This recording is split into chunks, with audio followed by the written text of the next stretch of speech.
Hi! Today we're talking about invasive species and a really interesting new method researchers have developed to stop them from spreading. So, what are invasive species?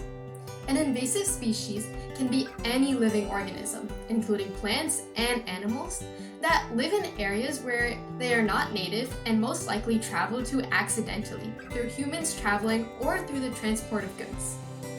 Some invasive species may be helpful, like rice or tomatoes, but many are extremely harmful to the environment because they compete with native plants, causing more extinction and less biodiversity. A common example of a harmful invasive species is the spotted lanternfly. Some commonly found invasive shrub species include privet, multiflora rose, and barberry, and they harm the environment by letting less native tree seedlings like oak trees get the sunlight and nutrients they need to grow. These invasive shrub species were widely found in the Rutgers University Ecological Preserve in New Jersey, leading researchers to find a way to clear them out.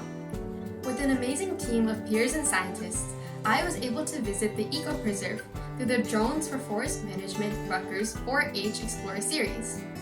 Thank you to Dr. Vorady, Dr. Lathrop, Ms. Alesha, and everyone else at 4-H and the Rutgers School of Environmental and Biological Sciences for this awesome opportunity. The Rutgers Ecological Preserve is experimenting with using prescribed fires as a non-chemical approach to manage these invasive shrub species. Prescribed fires or burns are controlled applications of fire by a team of experts for the purpose of forest management. In April 2023, Rutgers partnered with the NJ Department of Environmental Protection to apply a prescribed fire to the meadows in the preserve. This was the first prescribed fire in 10 years, and one of its purposes was to protect oak trees. Oak trees rely on fires to keep leaf litter and invasive shrub species low to promote the growth of new oak saplings. One of the main challenges with using prescribed fires is collecting data and measuring biodiversity in an efficient way.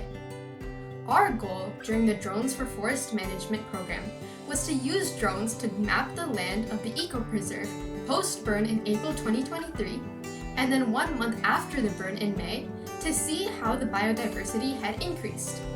In May, we set up ground control points and then flew the drone to take aerial images of these points. These images were merged together to create larger images of the entire meadow. We also entered ground field data by visually counting the approximate amount of leaf litter, invasive species, and tree saplings in specific smaller areas. Our results were great.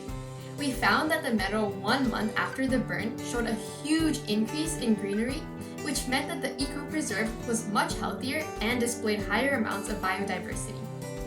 The new drone mapping technology used for this prescribed burn showed how helpful technology can be for a variety of important things.